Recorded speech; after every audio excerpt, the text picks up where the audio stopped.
Good evening, afternoon, or today, whatever that it is out there where you are, and welcome into the iRacing Today radio show for today, which is July the 12th, 2016. This is show number 149, and I'm in virtual reality. Oh, yeah. If you're not watching the video version, that'll have made no sense to you. Also, I can't see squat, which is exciting because it has a pass-through camera on this, my new Gear VR here, and yeah, it's really not a good way to do anything, so I can't even see my mouse cursor, so I'm lucky that I actually got the show started properly.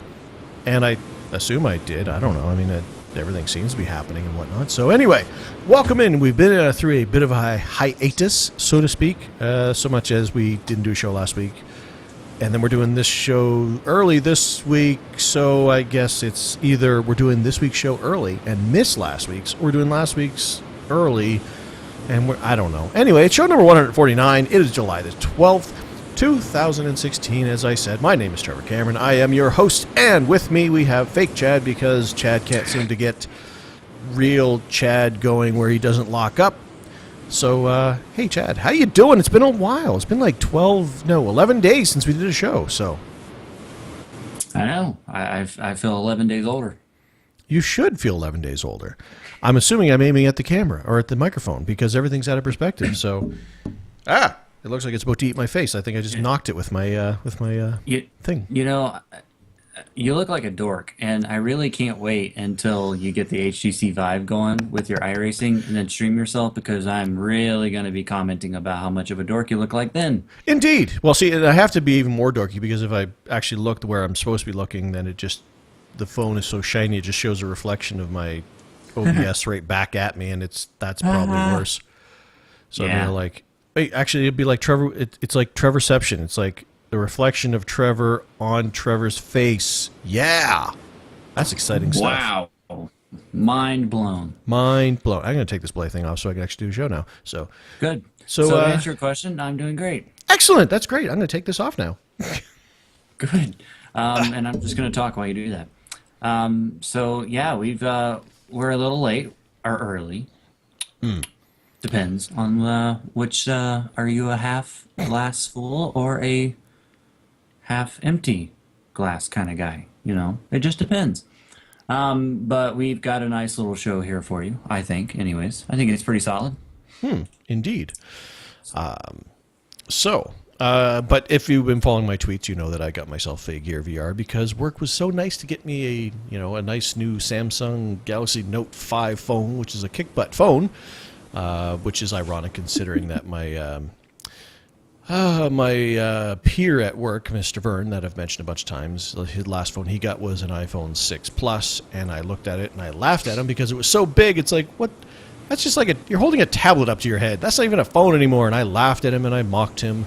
And then when it came time to get my own work phone, I said, ooh, the Galaxy Note 5. I'm going to do a lot of email and stuff while I'm on the road, so I want something big, and my eyes are bad, so I got the Note 5, which is actually bigger than the iPhone 6 Plus, so I guess no more mocking. But I did get that one specifically because, A, it would be very good for all the things I do at work, and B, it works with the Gear VR, so it gave me a chance to buy the Gear VR because I don't have a Vive yet. And but anyway, if you've been watching the tweets, I am loving that thing. That thing is so cool. Like it's one of those things where I wanted it to be my gateway for a cheap, $140. I know it's like only 100 in the States, but hey, Canada, yay! So for $140, I got to see a piece of how virtual reality worked, and if what it would look like to me, and if I would have problems with motion sickness, or if it would be too blurry because my eyes, I need reading glasses now. And nope, it works great. I love it, and all it's done is made me want my Vive even more now. So I've been really enjoying that, and If only I could figure out a way to actually hook it up so my computer would think that it's a Rift and it would stream my iRacing to it, and I could try that out. I bet you it would be laggy as crap and I'd probably throw up in a couple seconds, but if I could make it try to do that, I would totally do that. But, but anyway, so as Chad mentioned, we got a really good shoe for you here. We got to catch up on a couple things as the ceiling comes stomping down on me as my daughter goes whomping around upstairs, doing her best elephant impression. But we've got a update on a video contest. Just make sure that you remember about that. We've got, speaking of the HTC Vive, maybe it wasn't just Trevor being goofy. 9 times out of 10, it's just Trevor being goofy, but it actually ties into something we're going to talk about on the show with regards to the Vive. We got a little bit of show news and some experiences out there, some good, some bad, some funny, some otherwise. And, of course, we have our poll results from the month of June. That ended like 12 days ago, but we haven't had a chance to talk about them yet, so we're totally going to do that. So that's our show this week, so we will be getting into that. So, speaking of contests, which we weren't, but we're about to now. Remember that video contest that we mentioned where they said, hey, you know what you should do? You should make some, clips about what iRacing means to you and send them in and all that good stuff. Well, the deadline is fast approaching. We mentioned it, quite a while ago, but the deadline is actually quickly approaching because they started this up in April, I believe it was. So right there on the front page of iRacing, all the details. We've given them to you before. We're not going to give them to you again, but the deadline is July 31st, which is in like only a couple and a half weeks here. So it's fast approaching. So in case you forgot about it, read up on it on the front page and do some video stuff because you could win, some things and stuff. I don't remember what they... Oh, yeah. It was 15 iRacing credits if your clip is selected. So a good way to prepare for some new content or perhaps some content that you don't have yet. Like you're all like, hey, I've seen Scott Feldhausen tweeting a bunch of pictures of an iRacing Today modeled Mercedes, and I don't have the Mercedes. Well, if you won this contest, you could buy the Mercedes, and I'm sure Scott would let you run the paint scheme. It's pretty cool, and it, advertises our show, so... Although, actually, it's the one for the SPOB. Never mind. Get the Merc, because you won $15 of iRacing credits. A couple of things to note, though, is no clips with music will be accepted. It is in-sim and vocal only, so far as audio goes. So don't be, rocking out to some kind of jam in the background, because they're not going to be all happy about that. They'd be all like, copyright infringement.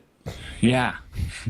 So yeah, like Trevor said, all the info on the homepage. What does iRacing mean to you is the video contest with a twist. So, I just like that. Anyways. It does say with a twist, doesn't it? It does. I like that. So as we hinted to just a minute ago, that's why Trevor was wearing this thing on his face. Steve Myers came out today in a tweet and said that the HTC Vive should be available and supported in support land anyways in the Season 4 build, which is in September, midway through September basically. And as everybody already knows, at least hopefully everybody already knows, we already have the Oculus Rift support and people have been using it and it looks fantabulous. Now we're going to get the HTC Vive, looks like, in the Season 4 build. So that is going to make a bunch of people happy, mostly just Trevor. Well, not mostly just Trevor, because, I guess when it comes down to it, the HTC Vive, when I have to pick which headset I'm going to get, it's just that really supports more of what I want to do. So if it'll do all the other stuff, like that was the line, is like the Oculus Rift would have been better if I was sitting at my computer doing stuff like iRacing or any other simulation type stuff. It would be better for that. But the Vive is better because it has the room scale and the touch controllers. I know the Rift is getting those eventually too, their own version, but I don't know, what the Vive has been able to do and show me is more what I want out of my VR experience. So if I'm going to plunk down a bunch of money, might as well plunk down a whole bunch of money and get the Vive. So now I know it'll be supported soon in iRacing. That is going to be super cool. although it will kind of interrupt my plan of how I'm going to have the Vive in a different room than my computer, so it's probably going to involve a lot of moving back and forth, but hey, small price to pay, I guess. But anyway, pretty excited about that because we might have a little bit of money coming in the next little bit, so I might actually, my Vive dream might not be as far away as I thought it is, as it was before, so there's a chance, if that money that I'm hoping comes through, that I have a little bit of extra that I can squeeze off the side. I'm going to pick up the HTC Vive with it, so hopefully I'll have that before it's in iRacing is my hopes, so I can play around with that, because so far VR is super duper cool. From what I've seen of it in the limited scope with the Gear VR. So anybody who has the Vive already, you're not going to be left out. When they said, hey, we just got it, and we're working on support, and we're drawing dragons, I thought, this is going to take some time. But apparently they were able to leverage what they had done with the Oculus already, and which is not surprising, and probably really accelerate their support of the Vive. So hopefully soon. And there have been some videos of people that have been sending out about racing with the Rift and how it looks. You're going to lose some fidelity. You're not, you're going to lose some stuff. But to me, like that ability to be driving and just naturally look around at the corners, as opposed to a triple screen setup, which I don't have yet, but. But I mean, if just that natural ability where your view is, driving like you normally would drive, where you're just kind of looking around like that, that excites me beyond belief when it comes to racing or, Elite Dangerous or some other sims and stuff like that. So can't wait. So we're going to have it in iRacing very, very soon by the looks of it. So super cool.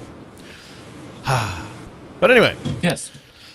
Speaking of things that are super cool, for us... Not for you. Is the fact that we are going to run away. We're quitting for 2 weeks. No. We are going to take a 2-week break. Summer vacation. Yay. As you guys know, I mean, it's obviously the world's best kept secret. We've been struggling to put out a show recently. And that's just because we've been busy. Not because we've been neglecting it or don't want to do it anymore. It's just because we've just kind of been busy. Yeah, it turns out life gets really busy in the summer, especially for us parent people, because all of a sudden the kids are here like all the time. Yeah. So we thought it might be best to just kind of take a couple of weeks away from the show instead of having to try to schedule it around some of the stuff we're doing. So we are taking a break and we'll return. Either on August 4th or really close to that, just depending on what is going on in 2 weeks for us. But that is obviously right before the big Spa 24-hour race. So I will say one last time on the show that if you would like to participate with us in the 24 hours of Spa, we've got a lot of people that are interested in it. And we're pretty much going to put four drivers rather to a team. So everybody gets a lot of racing time and a chance to drive the Merc into victory lane.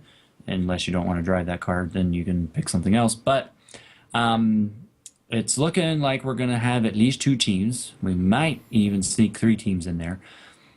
So if you want to come race with us, please let me know. And if you are already a member of our forums that we have, then you're good to go. Just sign on and start chatting away. If you are not a member of our forums and you would like to be, send me your email address. I don't care how you get it to me, email, Twitter, iRacing, messages, whatever. I'll find it. Just send me your email address, and then I will send you an invite to the forums.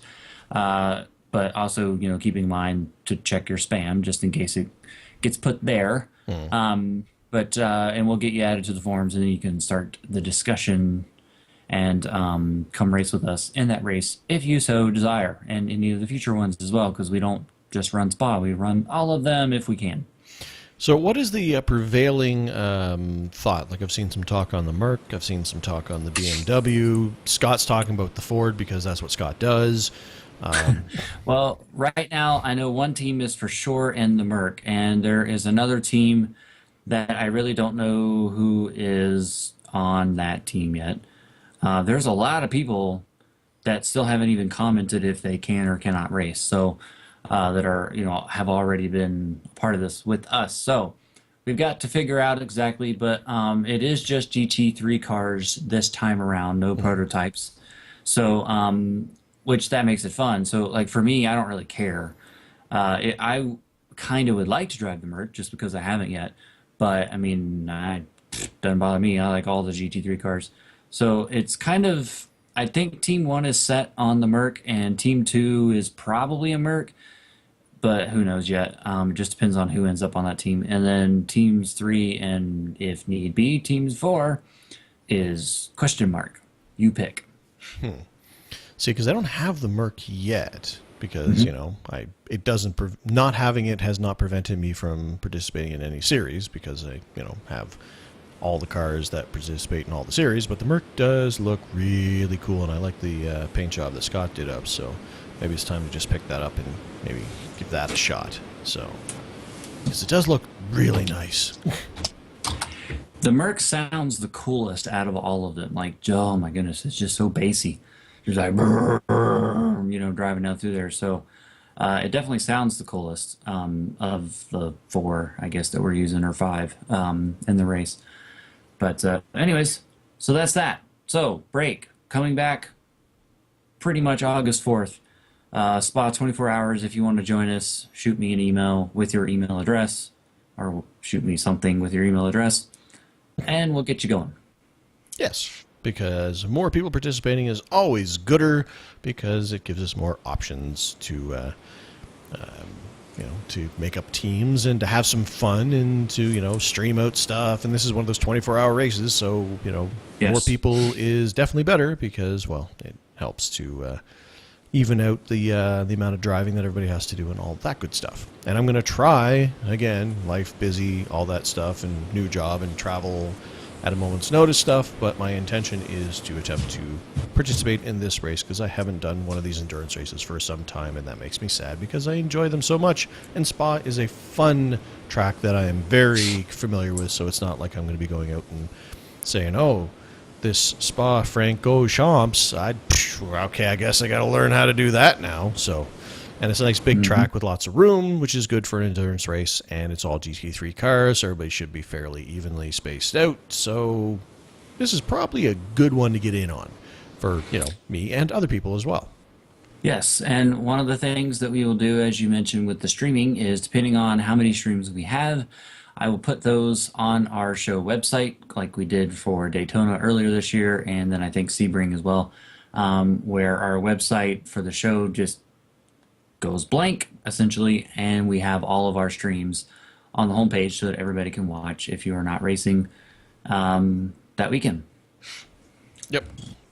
Give you all kinds of options to do stuff. And I hadn't hadn't stepped in to stream the last couple, I think, because I was having some weird computer issues with my computer crashing and doing stuff. But it just seems to have stopped. So I don't know what happened, because it was happening when I was doing gaming mostly and things like that, and it just doesn't happen anymore for some reason. So I'm not entirely sure what's up with that. So I will attempt to participate in the driving and the streaming as well as it allows. Yes. Okay, so that's Spa, well, which we weren't even planning on talking about, but hey, Spa, Spa fun. See what we did there? So, experience-wise, this couple of weeks, it's been 2 weeks. So, what have we been up to? I mean, I know you have a particular thing you want to talk about, but anything generally about what else has been going on with your races and stuff this past couple of weeks, Jared? Chad? Actually, I have not raced outside of the one race, because that's how I roll. But in all seriousness, like I've only done one race, and it was at Kentucky in the Power Series. Obviously, with the July 4 weekend, that kind of put a halt on everything, so there was really nothing going on. I mean, obviously there's official racing, but I'm not really jumping into that right now because fake internet. So I decided that the Power Series was at Kentucky, and I love me some Kentucky. It's one of my best mile and a halves and one of my best ovals. And as I've mentioned previously, I haven't been as good in the Cup car lately. Um, I don't know if it's because of the way the setups are built now or if it's the actual car. And obviously, the Power Series uses fixed setups, so I mean, it could have something to do with that. But anyway, so I was looking forward to going out there and trying to regain my mojo in the Cup car because, like, seriously, all year long, I've felt like, whether or not people believe this or think it's true or not, uh, I just felt like I had lost my ability to drive it. At least well. I mean, I could obviously drive it, but like not well. Because I had been in a lot of crashes, some of which weren't my fault and some of which were my fault. And then I have the last couple of times that I raced in it, I could barely even keep up with 15th Oof. place, which that's never happened to me in that car. Since the first day I started driving it, I was always been a top 10 driver in that car. So to suddenly be struggling to get anywhere was kind of depressing. Hmm. But I jumped into the Kentucky room, had a good practice session, worked on long run stuff. Didn't really, I mean, I did at towards the end of practice go out and try to do some hot lapping, but I ended up qualifying in third, and I was gonna start there in third and grid it up, for the race and everything. But as soon as I gridded, my quality bar was going bananas. I mean, it was just like all over the place. And I started kind of panicking about it because I'm in third, which was pretty much probably a safe place to be with your quality acting up a little bit, but being the first couple laps of the race, everybody's kind of bunched up, and there's guys up there running for points. I mean, I don't even know what the points situation is, but I know they've run several races to this point, so it's definitely at the point where it's very important. Um, and so I kind of got a little nervous with the way my quality was acting up, and nobody said that I was blinking when we were sitting there because I was talking to a couple of people about it. But it was one of those things where I decided, you know what, I'm just going to pull off here and go to the back because I don't want to mess up anybody's race. And I didn't know how good I was going to be, anyways. I mean, even though I qualified third and I felt like in practice I had really good long run speed, I still didn't know because last few races have not been good. So, fun fact for you: if you grid in pit road on an oval race for which is obviously going to be a rolling start, you can actually pull into the pit boxes, and it's almost getting almost like getting an EOL, an end of the line penalty. And in that league, they do not issue end of the line penalties. So I just pulled off into the pit boxes, and everybody went by me and didn't have to start from the pits and just started tailing into the field. Again, was not originally going to do that because I felt good, but then with the way my internet was, I was like, yeah, let's go back there. After the first couple of laps, it cleared up. It was pretty good. So I started making my way forward. Then we had a caution. And then I really started making my way forward after that caution, and was actually doing quite well, surprisingly. Like I had speed, I had really good long run speed too. Was able to save my tires. A lot of people were complaining that the setup was really loose. I wasn't. Yeah, it's just, that doesn't seem like that's even in your vocabulary. I know, like I Complain, was having. complain that thing loose. Me no Yes. understand. What? No. So basically, there was one time though where I came off turn two and I was completely sideways. I was just practicing my dirt track stuff, but it was fun. Like it was a fun sideways. Like I wish that I had real internet and my graphics card was a little bit better than it is right now because I would have so streamed that race. There were a few frustrating things about it, but like for most of it, it felt like a real race to me. Like I had a blast from the beginning all the way through to the end, and the end does not mean the checkered flag, which I'll get to that. But it was just fun. Like it would have been a good race to stream. And like I felt comfortable in the car for the first time in months, like really this year. The only race I've ever been comfortable in the Cup car this year was Talladega, and that's Talladega. Right. But I was comfortable, in that race. And this one was the first one I've been comfortable in on a non-plate track. And like I drove my way up through the field. It was very patient, very methodical about everything and taking my time. Like even when I was in the very back, I wasn't just putting people, in three wides or whatever. I was just moving my way up as soon as I could, but not in a oh my gosh, I gotta get to the front, way. It was just kind of a nice smooth ride up through the field and it was fun. But that one time I came off turn two, I was completely sideways. I actually had to get all the way out of the throttle. Normally, when I get loose in the Cup car, it's normally when I'm full throttle when I get loose, and then I'll just back out to like 75% or 50%, and then I end up saving it and keep on going. But this one, I was like, yeah, I've got to get off now, or I'm going to crash. So you're already ready for dirt. You're all like, Yes, aren't I you am. not supposed to be going through corners at a 45-degree angle? Like, why do I I'm have to ready. wait? I know. I'm ready, man. I love dirt. Oh my gosh, dirt is going to consume my life when that comes out. But so that was the only time I was loose. There were towards the very end of the run, I would get a little tight, but it wasn't bad. For me, the setup was very neutral, and I was pretty happy with it. The pit stop stuff was interesting because we had a lot of green flag runs, and then I had just pitted along with some other people. I don't know, probably halfway through the race, and then a caution came out, and not quite everybody had pitted, so like the leader hadn't pitted, so everybody was a lap down, but most of us had just pitted like a two laps or so before, so we all took the wave around. But then, we were a couple laps off, cycle with the leader on pit stops, so he could go just a few extra laps than us on fuel, and his tires were a little bit better.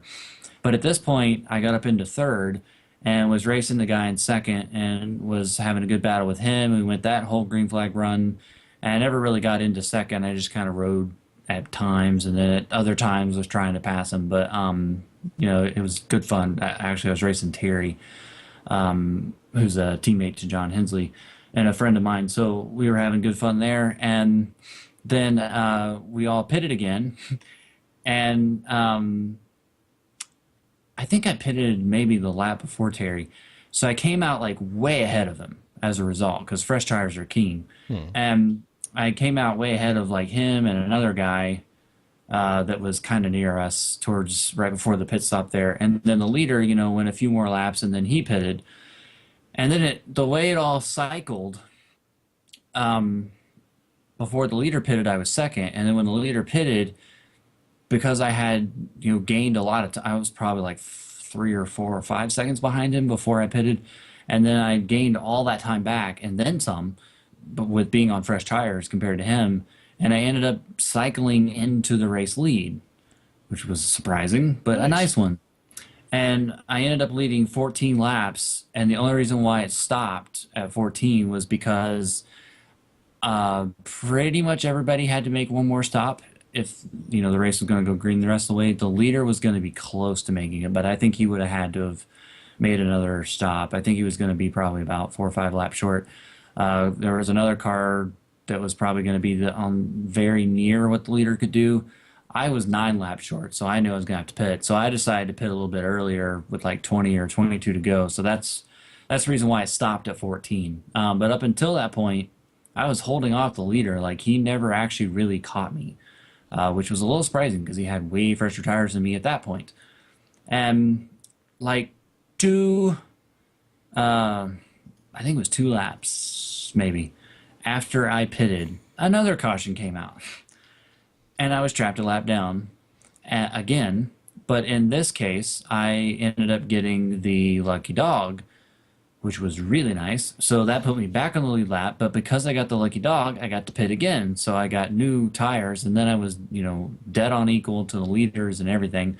And we took off on that next restart, and I was in third or fourth, I think, and was racing around and was, starting to reel in the leaders because I think I restarted fifth or something and gained a couple spots, and then had to run them down a little bit. And then another caution came out with like 9 or 10 to go. I think it was 10 to go. And so we catch up to the pace car, and I'm in third. All right. And I'm just getting ready. It's like, okay, you're like end of the race. You're up to third. yes, You know, we got pretty good tires here. We're in good shape. We're feeling good. All right, I'm ready. life is awesome. And then it all died under caution. And so we catch up to the pace car. Nobody pits. I'm still in third. Well, a couple of guys behind me did, but the leaders didn't pit. And I come around turn two, and the thing that has never ever happened to me happened to me. I have been playing iRacing for over 6 years now. Not one time during that 6 years, unless I'm just totally forgetting, but I'm pretty sure I've never ever had this happen to me. Has the sim ever crashed on me when I was racing? Now I've had it like crash on me during loading screens, like when I'm trying to load it. That, I mean, it's not like all the time. It just, a couple times in the past, I'm trying to load up the sim and it's like, goodbye. And here I am racing under caution. I was actually reading the guy's back bumper in front of me. We were coming off turn two. I wasn't touching any buttons. I was not even really touching the throttle. I wasn't touching any other pedals. I was just coasting, really, and I had both hands on the steering wheel. I was reading the car in front of me, his bumper, because it had some kind of sponsor on it. And I was just reading it, because it's just, we're under caution, it was boring, get the couple laps over with, and then go again. And all of a sudden, in the middle of me reading the dude's bumper, I'm now looking at my desktop. And there's no warning, there's no, whoops, sorry, iRacing had to close for an unexpected reason. Windows is trying to figure out why. Nothing. Just went straight to the desktop. And so, like, when it first happened, I thought, okay, it somehow accidentally minimized. Yeah, that's what I would have thought too.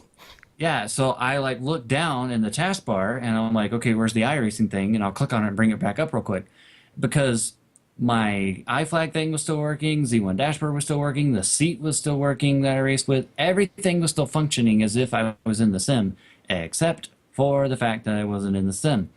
And then when I looked down the taskbar, nothing. And like, there's no iRacing. So then I opened up Task Manager real quick and I was like, okay, what the heck? And I look in Task Manager, nothing.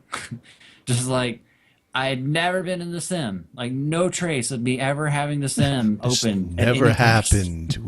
I know.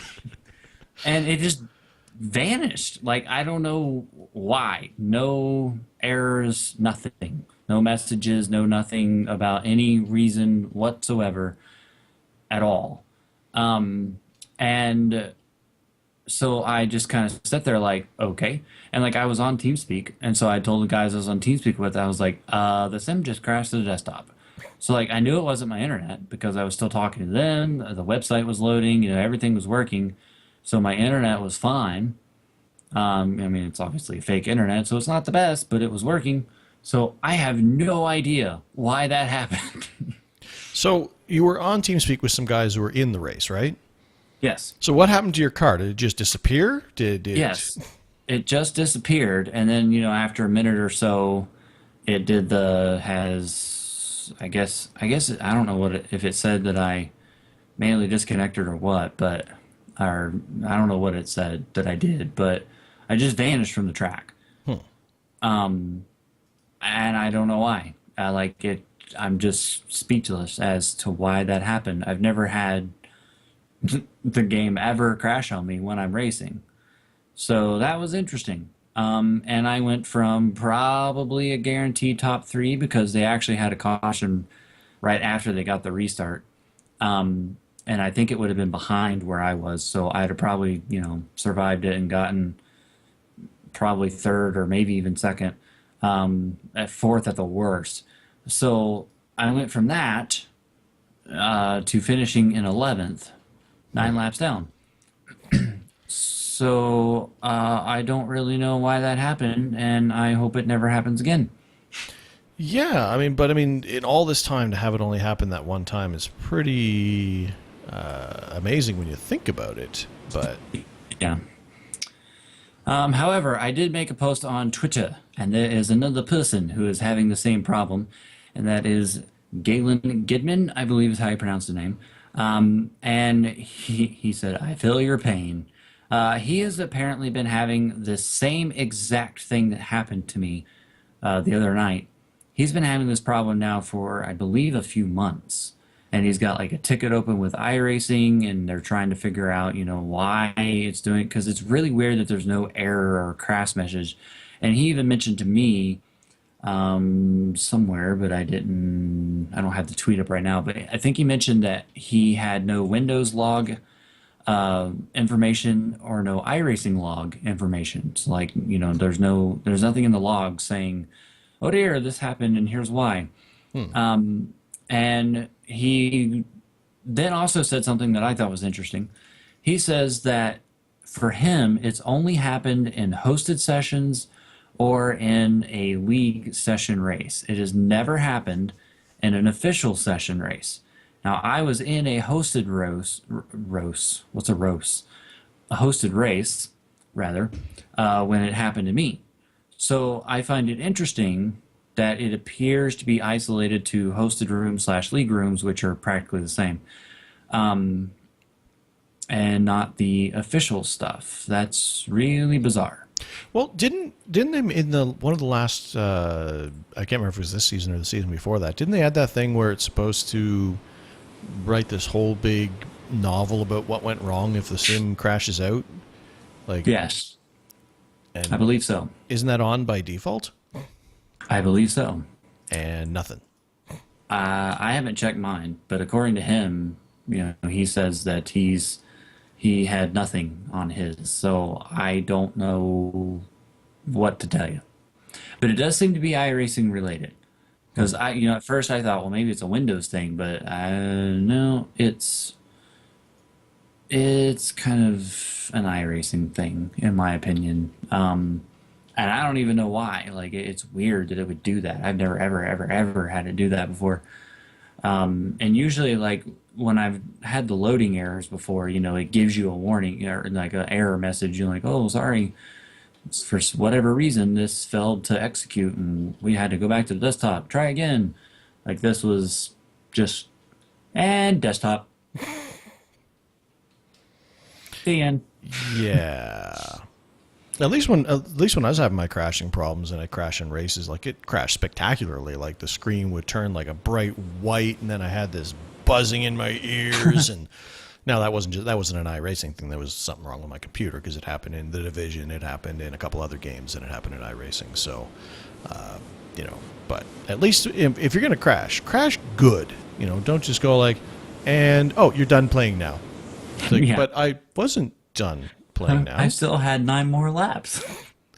I wasn't done all the Oh, racing my I was going to do.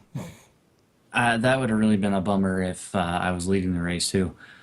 But yeah, so I don't know what that is about. I have not been on the sim since then, and I have not sent iRacing any kind of I haven't opened up a support ticket or anything. I did send them a tweet about it, but I decided that I'll do a few more races and see what happens. And if it's a thing where it's like, oh, this is a continuing thing, kind of like what he's experiencing, then I will open up a ticket with iRacing and go from there. But yeah, that's really bizarre. So kind of a bummer too, because I really needed a race where I just finished. Yep. Like 2016 has not been good for me at all in these races. Like the highlight of the year is honestly the 24 hours of Daytona.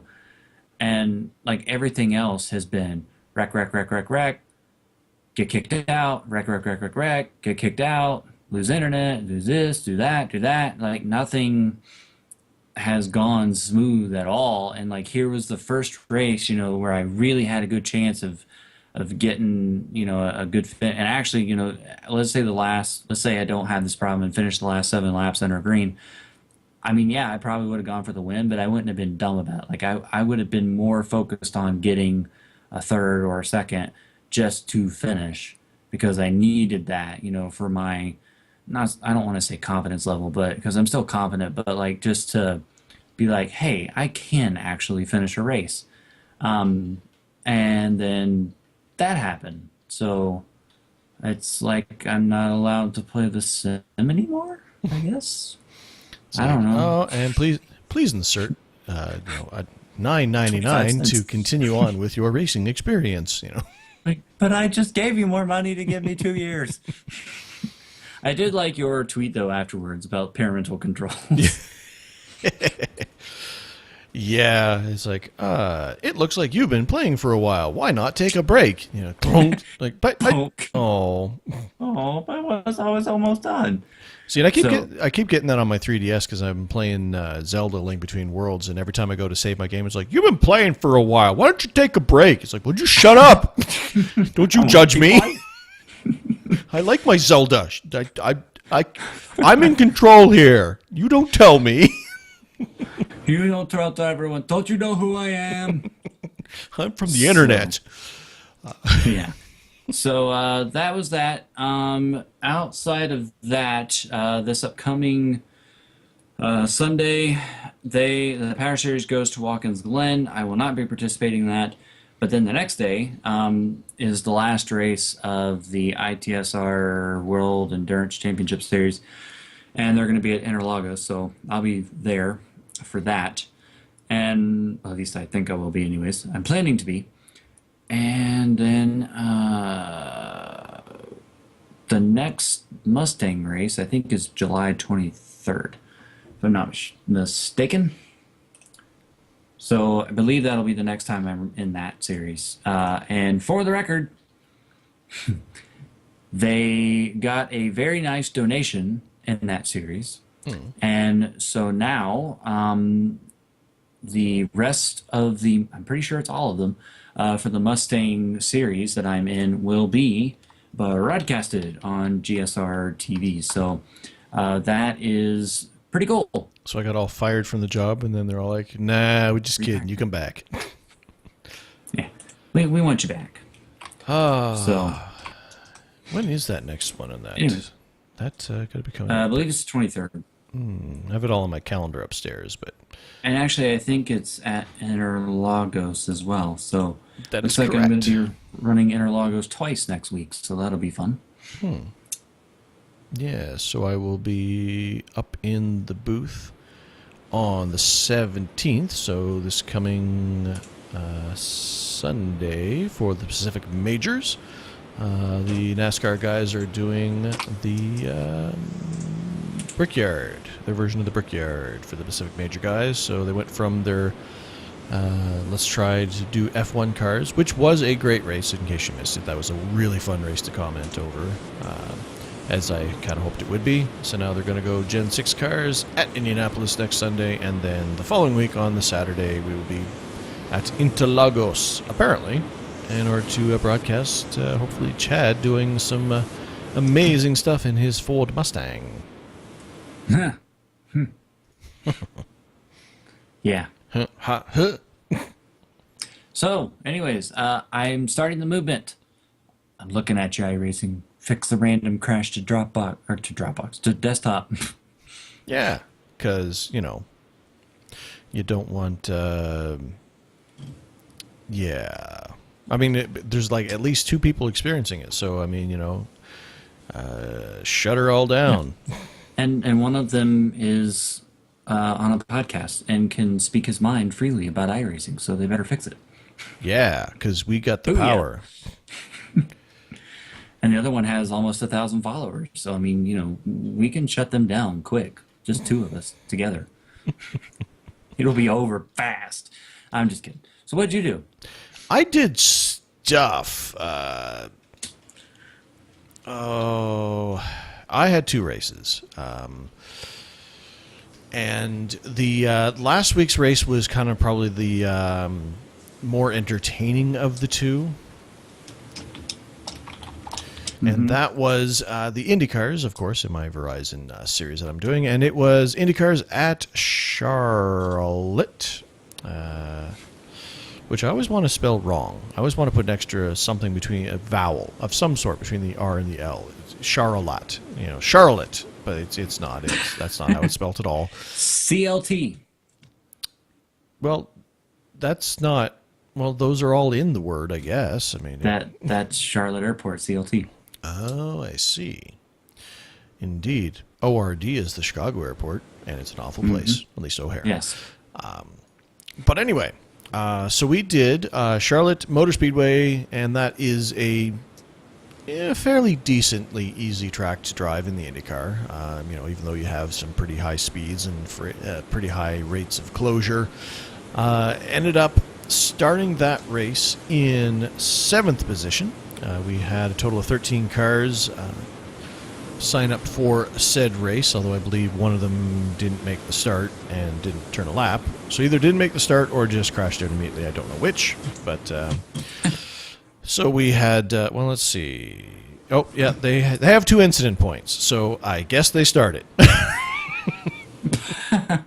But were finished 120 laps down in a 120 lap race. So I'm guessing that was not a good first lap for them.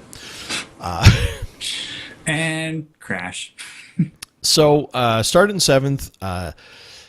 The first bit of the race, I mean, I'm trying to think back. It was a couple weeks back, ago now, and it was fairly uneventful from what I remember. I mean, I was racing around a couple of guys. It didn't get really interesting till towards the last third of the race. And, if you've been listening to the show, you heard the Xbox noob story, where I was, in a Carb Cup race and I, quote unquote, wrecked the leader in order to try to win a race. And I was an Xbox noob and all these good things. Actually, it ties into what we're, a chat that's going on in the, in our chat during the live broadcast about somebody saying that people are being occasionally ostracized for using a controller in iRacing, but that was not what I was doing. I was using my wheel. But anyway, that was back then. Here, we were under caution. Now, there was this one guy I was racing around a bunch, and he was erratic at best. He didn't seem very comfortable in the car because he was changing lanes a bunch and he wasn't really taking a steady line through through the corners, and he had a couple issues where where we should have been running as a group in order to catch the leaders because we were kind of in a second pack, and instead every time he'd get a run he'd try to make a pass and he'd stick his nose in late on corners and stuff. So it was a bit of an erratic driver. So I kind of wanted to get away from him. I actually pulled a couple strategy moves to the pits in order to try to separate myself from that particular driver.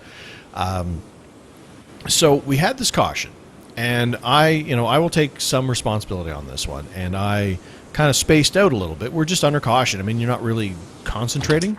So I'm following the guy that I'm supposed to be following, and all of a sudden, and then at the exact moment that I looked down at my, I looked over at my Z1 dashboard to check something on fuel mileage, and at that exact moment, he all of a sudden slows right down, like we're kind of just coming out of turn 4, and so I slam on the brakes and go sideways just to avoid hitting him. I missed him, and then all of a sudden it's like, whoa, okay, so I'm talking to him, it's like, wow, sorry, man, I was looking, all of a sudden he just stopped suddenly. He says, yeah, I wasn't sure what this other car was doing. We're under caution. He says, so, I kind of had to slow down because I didn't want to get a black flag. It's like, okay, well, and it didn't click into my head that something weird was happening to one of the cars. So he ends up going ahead of that car, and I'm up by the wall, and we're just getting ready to cross start-finish line. I think we were either on 2 to go or 1 to go, I don't remember which. So I'm following the guy that it's telling me I'm supposed to be following. So I'm following him, I'm talking to this other guy, and all of a sudden, I'm not realizing this guy is slowing down and slowing down and slowing down, but I'm just staying behind him, so I'm just slowing down because I'm not supposed to pass him, especially around the start-finish line, because iRacing can get funny if you pass somebody and cross that you're not supposed to, and then cross the start-finish line, then it's that around that time when it's going to give you a black flag. So I'm just talking to this other guy and just going slower and slower and slower and slower, and it's not registering in my brain that something is wrong. So it was this guy that I had been racing with earlier, so it's like, okay, I don't know what's happening. And then all of a sudden he stops. I try to pull around him, and just like stops dead against the wall. Hit him with my right front wing, nail his car, and then go around him. It wasn't that bad of a contact, but it was. I got a 4X out of it, and then I continue on, and now he doesn't have voice chat, so he gets on the text chat, and he's going on about the idiot who hit him and blah blah blah and all this good stuff. It's like, okay, I'll take. I spaced. I mean, I'll take ownership on this. I did hit him because I didn't realize he had come to a stop for no reason, whatever. To find out. Now, if you're not familiar with the IndyCar, say if you're in a NASCAR, in one of the Sprint Cup cars, you occasionally, when you're trying to save fuel, you shut the engine off. And then you turn it back on, and you use that as a method to actually save fuel. It happens all the time in real NASCAR, and people can do it in the sim. If you sign a button for the starter and the ignition. This guy decided he was going to do that in his IndyCar to save fuel. Now, here's a key difference. IndyCars cannot self-start. They require an exterior device to go into the back of the car to start them up. If you watch the start of an IndyCar race, or if they stall the car, or that's why if an IndyCar gets off the track and it stalls out, he can't just pull away. He has to wait for them to come and rescue him, because you cannot start an IndyCar. So as soon as you shut an IndyCar off, especially on purpose, you're not going to start it again. You're done. So he gets on and is like, blah, blah, and then, it's like, okay. It's like, again, I'll take ownership of the fact that I hit him, but, what were you doing? And didn't give us any indication that he had stalled. Like, there was nothing in the text chat, there was nothing in the voice, so nobody knew what was going on. We were just trying not to pass him because the race control was saying, stay behind this car. So we tried to. And it bunched up the entire field, messed us all up, and I hit him and damaged my front wing and apparently destroyed his car, which, it's like, oh, okay. And so he gets on, I'd like to thank the idiot who smashed my car and ruined my race and took me out of the race because I took a toe into the thing and it got too much damage and can't continue. It's like, idiot, this and that and the other thing.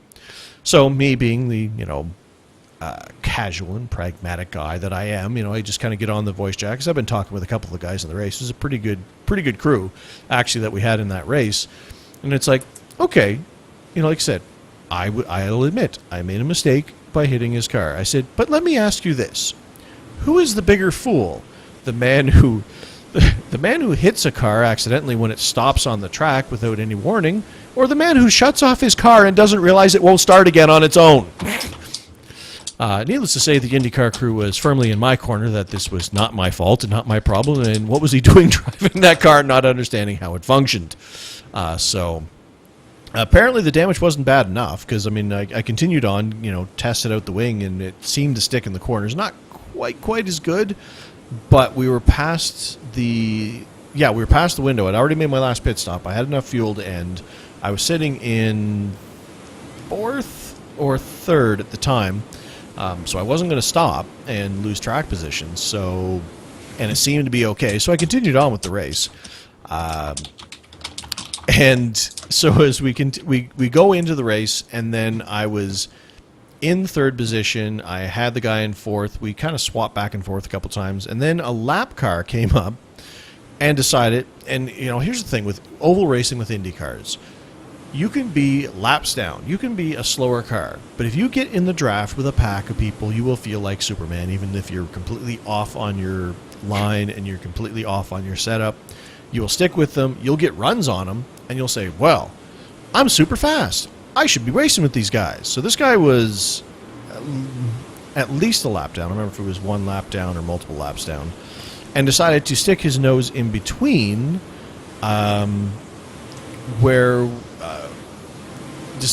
between me and the guy who was racing, we were racing for 3rd and 4th. And actually, no, I'm sorry. My bad. It was 2nd and 3rd we were racing for.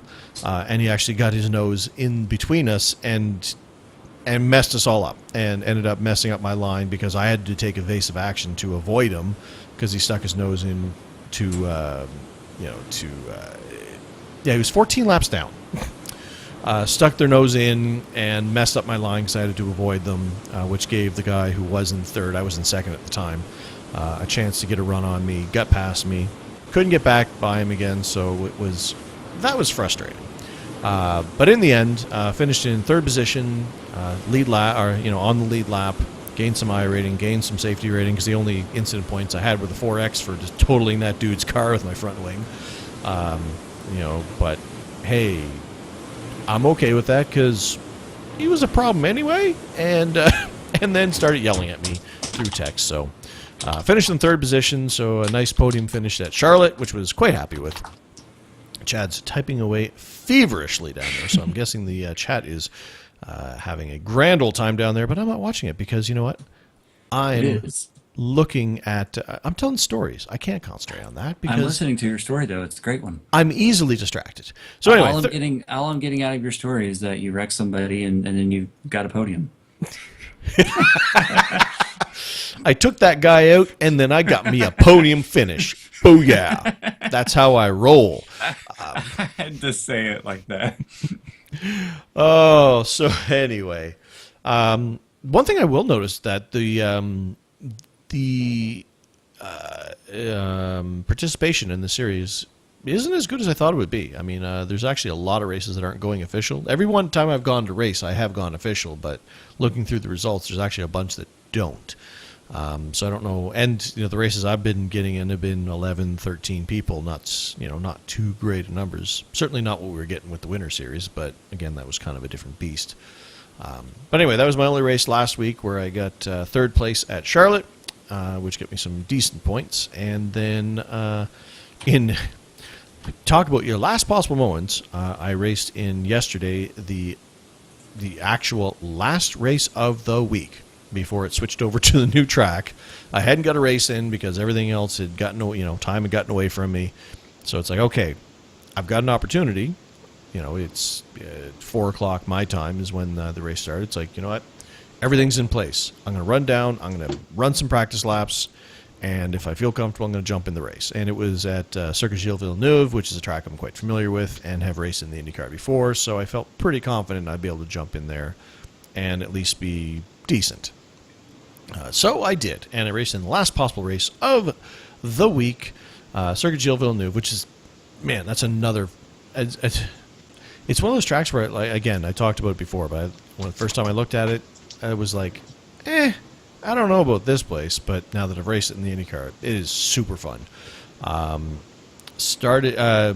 Ran through practice, and in my practice session right before the race, I was the fastest guy in the room. It's like, oh, well, maybe this is going to get good. Turns out, apparently, I was stuck in the learner class of practice rooms because when we got to the actual race, I was not the fastest guy by a long shot out there. There was a lot of much faster guys who were either A, not practicing, or B, in a different practice room. Because all of a sudden I looked at the times when we went to go qualify, and it's like, oh, yeah, not even in the same stratosphere as those guys. So, oh well, so much for my boom confetti moment. So did qualify. We had, what did we have? We have 11 cars. Started that race. I started in 7th position, so kind of mid-pack-ish, a little bit towards the back. In car number 9, so I was certainly one of the lower I rating people in the room, 9 out of 11. Started in 7th. Had not a bad start. It's one of those things I was a bit nervous, but fortunately because I was far enough back, people gave a fair bit of room around there. There's one guy that, man, I felt bad for him, a guy named Patrick that was in the room because he was behind me for a bunch and he was ahead of me for a little bit, and then, I got past him. But every time I did something dumb going into one of those corners, Patrick was right behind me. Like I felt like I was just, he must have been sitting at his computer saying, who is this Trevor guy and why is he always in my way? Because, I raced the race fairly good. It was a nice, good race. Only had a couple little mistakes and stuff. But every time I did something stupid, it was right in front of him. Fortunately, he never did hit me. And he ended up having his own moments later on in the race and finishing a little bit further back. But I felt bad. I felt like I was ruining Patrick's race because I kept doing dumb things right in front of him. Like when the leaders came up on us, we were going through.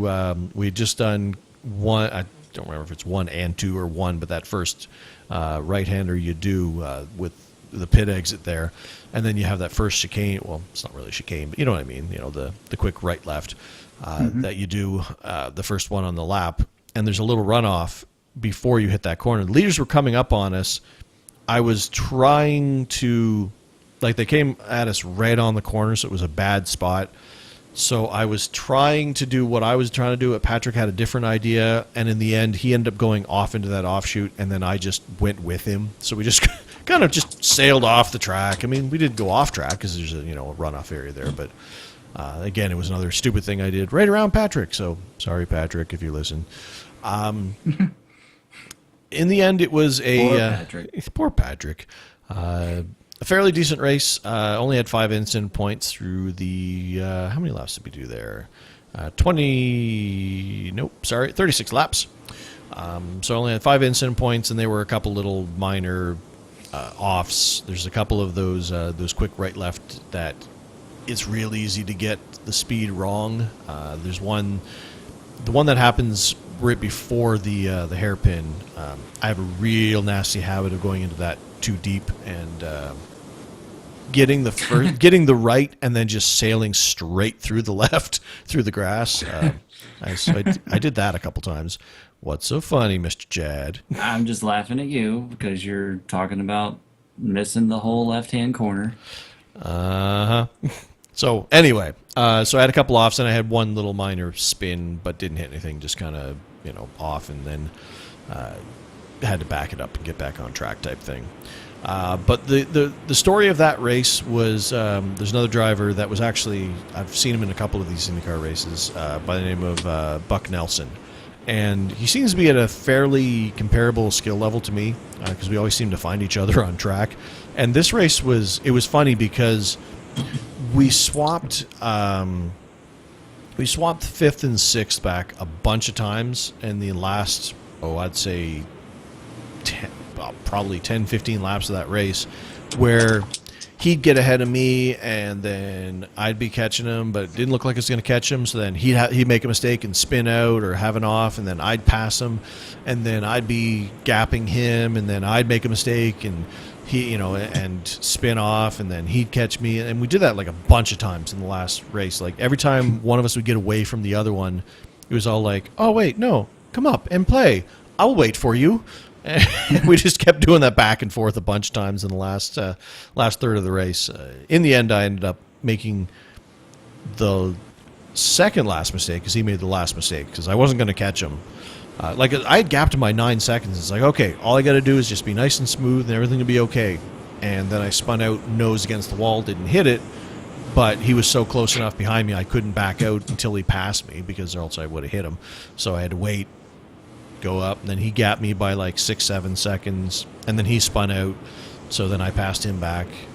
In the end, finished in 5th position, gained some more iRating, which is good. Not so good on the old championship points because, well, it wasn't a high strength field, but got 60 championship points. Finished 2 laps down from the field, but had a fun race. Like it was, that there's a bunch of places where you can just catch up on people, and it's pretty obvious when you're better at a certain corner than you are at other at other corners. So.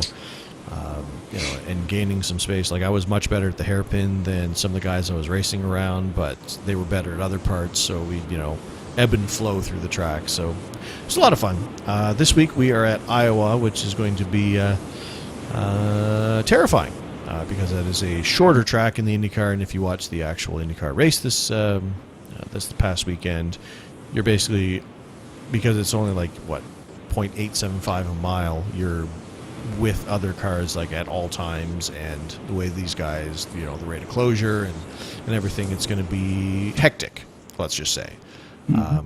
In the end, I am currently 2nd in Division 6. I am a fair chunk behind, 55 points behind first place, but not so bad. And overall, we have had 631 people take at least one race in the season, and I am 56th out of all those, so doing fairly decently. So hopefully I'll get my Iowa race in before, say, I don't know, the last possible moment, so I can have a chance to have, say, more than one race. What a concept.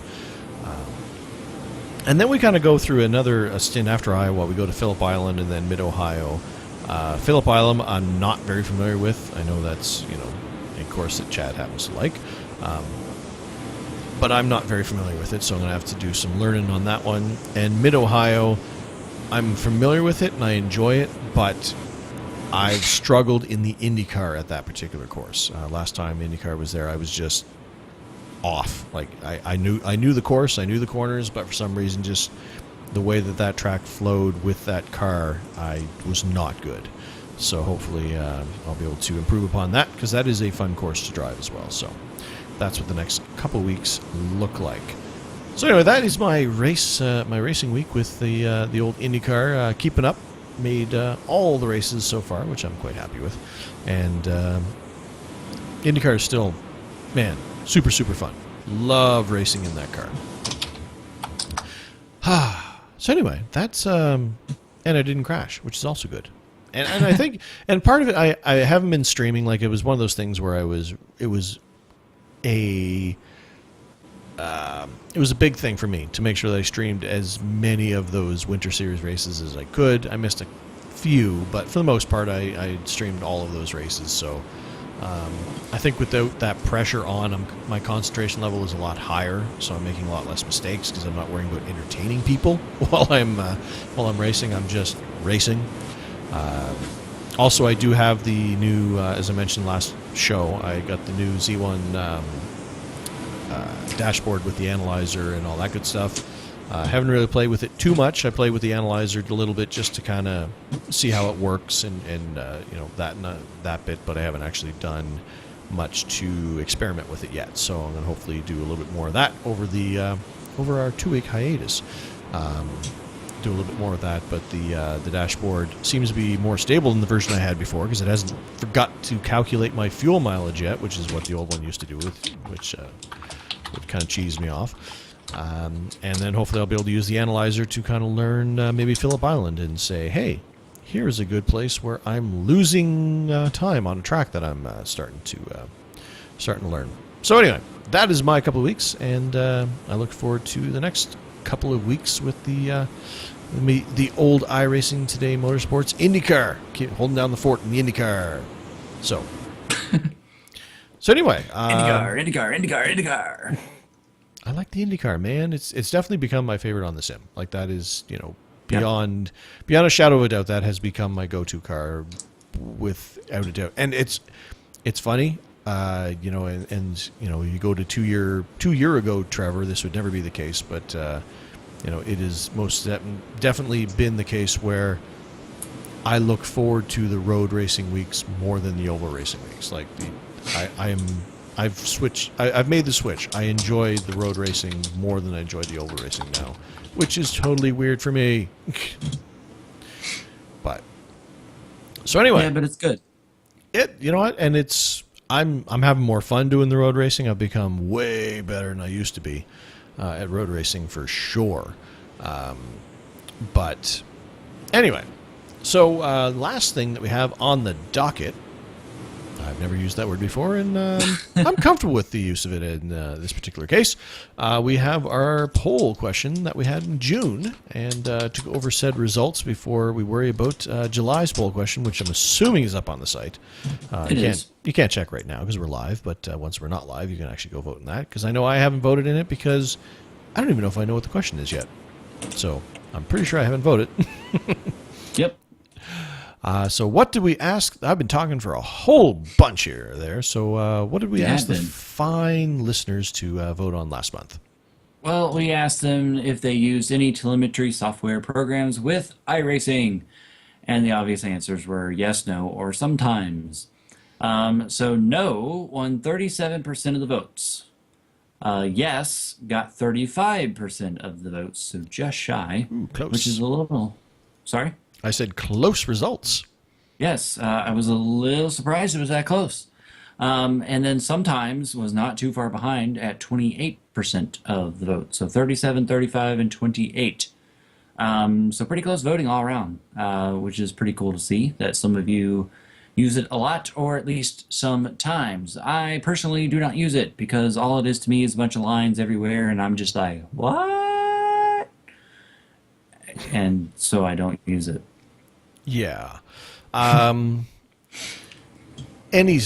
and like I said, I also voted for the no, mostly for the what category, as Chad has mentioned, because it's all just gobbledygook to me. However, that's kind of no longer the case because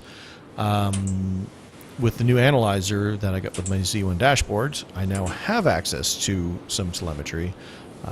And I've just started to scratch the surface. Like I did some laps and to check out the analyzer and see what it looked like. And it's like, okay, this is pretty. It's pretty dang cool. All the information that's there, and once I learn how to start parsing it, especially on road courses, I'll be able to kind of learn. I think it'll actually really help. So I wasn't using any telemetry programs, but with the new analyzer from the Z1 dashboard, I'm going to start to try. So I voted no because that was the case. I would now vote, I guess sometimes is more appropriate to what I would say now. And hopefully if it becomes useful and it becomes something that I can easily refer to, something with good explanations, without a lot of effort on my behalf. Just go out, race some laps, and then look at it, which is the way it seems to be set up. And the explanations that I've looked at so far look pretty good. So I'll probably use it a fair bit more, especially when I'm learning a new track, such as when I go to Phillip Island in a couple weeks to kind of learn, to kind of get an idea of where, like, because it breaks it down to the level of, hey, you missed the apex on this corner, or you locked up your brakes here, and, stuff like that. So hopefully I'll be able to use that to say, hey, I'm slowing down way too much for this corner, or I braked way too late, or I wasn't even close to the apex. Wasn't even in the same postal code or zip code for Postal code. It's what we call zip codes up here, and they also call it postal codes over in in Europe as well. We can call them postal codes here too. I wasn't even in the same area code. That's universal, isn't it? As sure. the apex on some of these corners. So, anyway, that is how we voted, and it was a. Actually, I'm surprised there were as many yeses, to be honest with you, because I kind of figured that was something that was a little bit more on the hardcore, of the racers to actually use the telemetry. But it looks like a lot more people are doing it than than I thought were. So that was another one of those. I was interested to see what the results were, and I was not disappointed in being interested. No, we're not going to go fund you a 1080. If anybody's going to fund a 1080, I mean, it should be me. Sure, I got the 970 in there now, but that's like the bare minimum for virtual reality. So when I get my Vive, I'm going to spend all that money out. So Well, then give me your 960. It's a 970. Whatever, give it to me. Well, I'm just saying, if I buy the Vive, I'm not going to have the money to go buy a 1080 or a 1070. Although, Yeah, you will. it's one of those things where I waited on the card, but man, if I'd waited a little bit longer, I would have held out for the 1080, 1070 and gone that route instead. But, hey. In Canada, they call quarters B's. I'll trade you 5 nickels for a B is usually how things go up there. It's a Simpson reference. But and what has you got in there now? It's a 9 GTX 770. 770, right? Yeah, that's right. Because I was running the 760. I think it was what I took. No, I had a 770, didn't I? I don't know. I think that's what I took out of there when I put the 970 in. Anyway, quite happy with it. And I'm apparently going to have to read the novel that is our chat afterwards, so that'll be all captured on the video for those who watch the video portion. It's all been scrolling like a madman down at the bottom, but I'm going to have to read that out before my night's done. Speaking of being nice being done, well, if I take a look at the clock, which means nothing because who cares, but if I take a look at our show notes, it says that we've actually completed everything we were going to talk about this week. feels good. I'm glad that we got another show in. It's been nagging me that we haven't been able to get in and get a show done because, hey, life and all of that good stuff. But I'm going to say that we're about done here. So remember, we will be disappearing from your earwaves for a earwaves. I don't know if I'm comfortable with that sentence. It makes me feel kind of creepy and uncomfortable. Yep. Much like, although Chad's not really watching the video, but I had to cut my hair really, really short because that one time that my hair with my long flowing locks, it got all messed up in my my headset, and Chad wouldn't tell me, so I looked like a fool for a bunch. So I just cut it all off. It's like, you know what? I don't want Chad to make me look the fool anymore. So I done with the hair. Go away.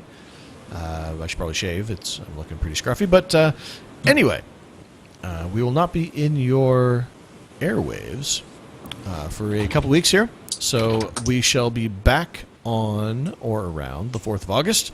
We will, of course, be very active on Twitter, so we're not going anywhere. So we'll be out there with all of our wonderful tweets. Chad tweeting about Duke basketball and racing stuff, and me, Ray, tweeting about... Not currently basketball season. It doesn't matter. You're going to tweet about it anyway. So he's going to tweet about Duke and racing, and I'm going to tweet about racing and wrestling and video games and stuff. So make sure that you follow us on Twitter, which Chad will give you that information shortly. And by Chad, I mean me, because it's been so long since we've done the show. I forget how this flows.